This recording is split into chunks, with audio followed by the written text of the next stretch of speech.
Dear students, আমরা আজকে fourth সেমিস্টারের স্ট্রাকচারাল মেকানিক্স সাবজেক্টের প্রথম যে চ্যাপ্টারটা মেকানিক্যাল প্রপার্টিজ অফ মেটেরিয়ালস, এই চ্যাপ্টার নিয়ে আলোচনা করব। আলোচনার প্রেক্ষিতে বলতেছি, চ্যাপ্টারটা যেহেতু বড় এবং এখানে অনেকগুলি ছোট ছোট টার্মস আছে, এই কারণে আমরা মেকানিক্যাল প্রপার্টিজ অফ মেটেরিয়ালস এই চ্যাপ্টারটাকে 3টে অংশে ভাগ করেছি। আজকে প্রথমেই আমরা আলোচনা করব পার্ট 1 যে অংশ, সেই অংশটাতে।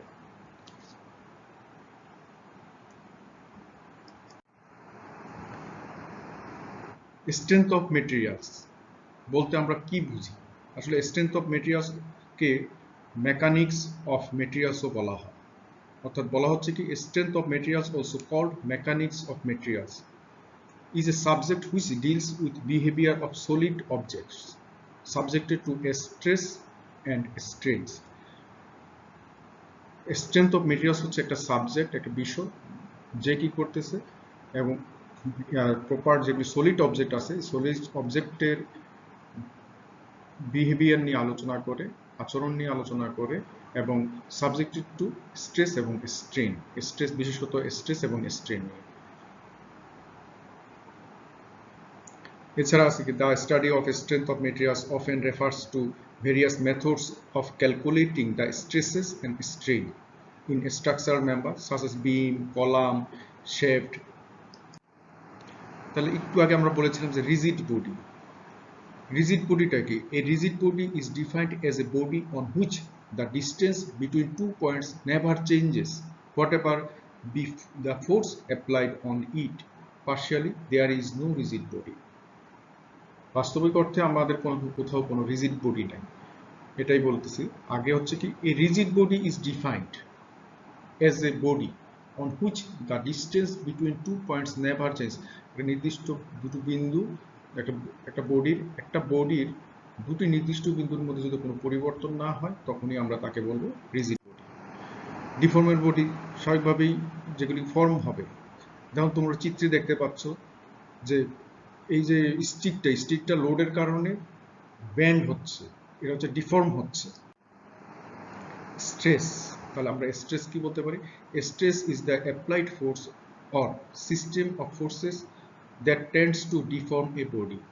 এই যে এখানে দেখো একটা পাইপ, এই পাইপটাকে হিটের তাপের মাধ্যমে এখানে অ্যাপ্লাইড করা হচ্ছে, একটা ফোর্স অ্যাপ্লাইড করা হচ্ছে of forces that tends to deform a body, এই বডিটাকে চেঞ্জ করতে চাচ্ছে। অন্যভাবে বলা যায় কি stress are expressed as the ratio of the applied force divided by the area. Mathematically আমরা বলতে পারি স্ট্রেসকে ফোর্স বাই এরিয়া।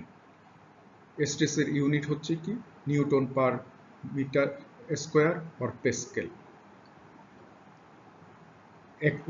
আমরা প্যাসকেল সমান হচ্ছে কি 1 এম্পিয়ার হচ্ছে 1000 প্যাসকেল, অর্থাৎ 1 মেগা প্যাসকেল সমান আমরা বলতে পারি 1000 প্যাসকেল। স্ট্রেস বলা যায় কি external deforming force by area. তাহলে আমরা সংক্ষেপে বলতে পারি স্ট্রেসকে, যে স্ট্রেস হচ্ছে কি external deforming force by area, F by A. Stress সাধারণত আমরা বলতে পারি যে স্ট্রেস হচ্ছে দু ধরনের, একটা হচ্ছে নর্মাল স্ট্রেস আর একটা হচ্ছে কম্বাইন্ড স্ট্রেস। নর্মাল স্ট্রেসকে আবার দুভাগে ভাগ করা যায়, একটা হচ্ছে টেনসাইল স্ট্রেস আর একটা হচ্ছে কম্প্রেসিভ স্ট্রেস। আর আমাদের কম্বাইন যদি স্ট্রেসকে ভাগ করি তাহলে হচ্ছে শিয়ার স্ট্রেস আর একটা হচ্ছে টার্বুলেন্ট স্ট্রেস। এবার আমরা যদি চিত্রের সাহায্যে স্ট্রেসের ডিভিশনটাকে দেখি তাহলে দেখা যায় যে টেনশনাল স্ট্রেস হচ্ছে কি দুই দিকেই টান হচ্ছে। অ্যারো মার্কের দিকে তাকাও, দেখো যে প্রথম চিত্রটা বামে এবং ডানে দুই দিকেই টান তৈরি হচ্ছে। দ্বিতীয়টা হচ্ছে কি দুদিক থেকেই চাপ তৈরি হচ্ছে, কম্প্রেশনাল স্ট্রেস। এবং শিয়ার স্ট্রেস হচ্ছে কি একটির তুলনায় আরেকটি ডানে বা বামে চলে যাচ্ছে। নর্মাল স্ট্রেস, তাহলে আমরা যদি সংজ্ঞা আকারে বলি তাহলে বলতে পারি কি the resisting area is perpendicular to the applied force. Normal stress এবং tensile stress কি it is a stress introduced in a body where it is subjected to two equal and opposite poles অর্থাৎ tensile force as a result of which there is temporary tendency in increase in length অর্থাৎ tensile স্ট্রেসে tensile বল প্রয়োগের ফলে টান বল প্রয়োগের ফলে এটা increase করবে, লেংথের দিক দিয়ে ইনক্রিজ করবে। কম্প্রেসিভের ক্ষেত্রে কি হবে যে বল প্রয়োগের ফলে তার মধ্যে একটা চাপ তৈরি হবে। It acts normal to the area and it's pushes on the area, এটা কি করে এরিয়ার বরাবর সে ক্ষেত্রফল বরাবর সে চাপ তৈরি করে। এখানে আমরা নর্মাল স্ট্রেসকে আমরা বলতে পারি কি পি বাই এ, নর্মাল স্ট্রেসকে হ্যাঁ টেনসাইল স্ট্রেস কম্প্রেসিভ স্ট্রেস বিশদ আমরা একটু দেখালাম। টেনসাইল স্ট্রেস তোমাদের খেয়াল করে দেখো তোমাদের যে শপ মেশিন শপে বিশেষ করে মেশিন শপে খেয়াল করে দেখো যে সেখানে তোমাদের ইউনিভার্সাল টেস্টিং মেশিন থাকে। ইউনিভার্সাল টেস্টিং মেশিন, সেই ইউনিভার্সাল টেস্টিং মেশিনে যখন আমাদের টান বল প্রয়োগ করে যখন রিইনফোর্সমেন্টকে টান বল প্রয়োগ করা হয় তখন টেনসাইল স্ট্রেস তৈরি হয় রিইনফোর্সমেন্টে। এখানে আমরা এই ইউনিভার্সাল টেস্টিং মেশিনের মাধ্যমে দেখাচ্ছি। এখানে আবার কম্প্রেসিভ স্ট্রেস আমাদের সবগুলিতে দেখা যায়, সিভিল ইঞ্জিনিয়ারিং ডিপার্টমেন্টের সবগুলিতে দেখা যায় যে আমাদের সিলিন্ডার বা কিউব থাকে। এই কিউব বা সিলিন্ডার এদের মধ্যে যে বলটা প্রয়োগ করা হয় তখন তার সারফেসের মধ্যে কম্প্রেসিভ স্ট্রেস তৈরি হয়, সেখানে কম্প্রেসিভ স্ট্রেস তৈরি হয়। তারপর হচ্ছে কি tangential stress, A force acting in a generally horizontal direction, especially a force that produce a mountain folding and over, অর্থাৎ নিচের প্রান্ত ফিক্স থাকলেও উপর প্রান্তে কি হলো একটা বল প্রয়োগের ফলে সেই স্থানটাতে আমাদের স্ট্রেস তৈরি হলো। ট্যানজেন্টিয়াল স্ট্রেসের ক্ষেত্রে স্ট্রেনটা কি where a body is subjected for some external force there is seen changes in the direction of the body. The ratio of the changes in dimension of body to his original dimension be called as strain. Strain is a আচ্ছা আমরা আগের এই অংশটা বলি।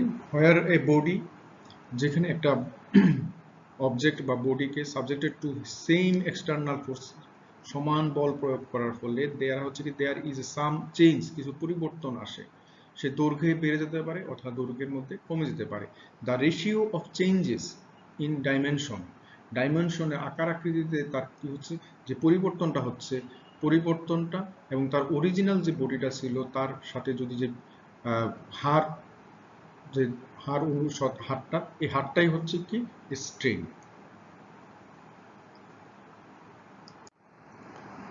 স্ট্রেনকে আমরা যদি একটু বিস্তারিতভাবে আলোচনা করি তাহলে বলা হচ্ছে কি is the change in size or shape of a body due to the deforming force type, আমরা বলতে পারি কি is the change, strain হচ্ছে কি is the change in size or shape, আকারে আকৃতিতে কি হচ্ছে একটা বডির অবজেক্টের পরিবর্তন ডিউ টু ডিফর্মিং ফোর্স, এর থেকে বল প্রয়োগের ফলে, তাহলে বলা যায় কি স্ট্রেন হচ্ছে কি change in dimension divided by original dimension.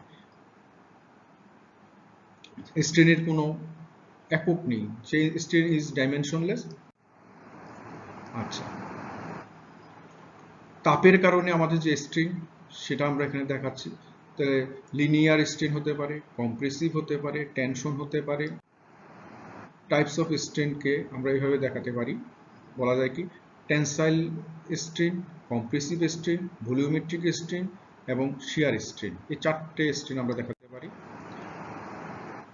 এখানে আমরা চিত্রের মাধ্যমে দেখাচ্ছি স্ট্রেনের তাহলে টেনসাইল স্ট্রেংথ হচ্ছে কি যতটুকু বিকৃতি হলো তার দৈর্ঘ্য বিকৃতি বাই মোট বিকৃতি, দৈর্ঘ্য পরিবর্তিত দৈর্ঘ্য, তার টেনসাইল স্ট্রেংথকে বলা হচ্ছে কি increase in length divided by original length. আর কম্প্রেসিভ স্ট্রেংথ বলতেছে কি decrease in length divided by original length. আর ভলিউমেট্রিক স্ট্রেনকে বলতেছে কি যে ভলিউমিক স্ট্রেন হচ্ছে কি ডিবি বাই ভি, ভলিউম আয়তনের দিক দিয়ে, আয়তন যে পরিবর্তিত যতটুকু পরিবর্তন হলো তার আয়তন ডিভাইডেড বাই মোট আয়তন। তাহলে শিয়ার স্ট্রেন আমরা পেলাম।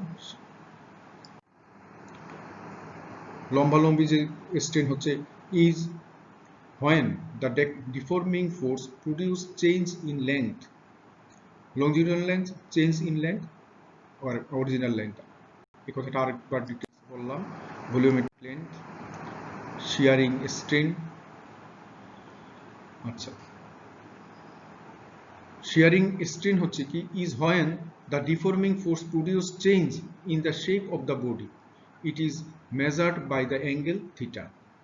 এটাকে শিয়ারিং স্ট্রেসটাকে প্রকাশ করা হয় যে মেজারিং হচ্ছে থিটার মাধ্যমে ইন রেডিয়ানে।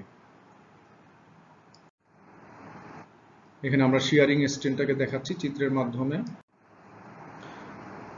আমরা চ্যাপ্টার 1-এ স্ট্রেস এবং স্ট্রেন নিয়ে আলোচনা করলাম। আমি আশা করি সবাই ভালোভাবে যদি খেয়াল করে থাকো, স্ট্রেস কি, স্ট্রেন কি, স্ট্রেস কয় ধরনের হয়, স্ট্রেন কয় ধরনের হয়, এই বিষয়গুলি সবাই ভালোভাবে বুঝতে পেরেছ। এবং যাদের সমস্যা হবে তারা আমার সাথে যোগাযোগ করতে পারবে। যদি কোনো সমস্যা দেখো তাহলে আমার সাথে আবার যোগাযোগ করবে। ধন্যবাদ সবাইকে।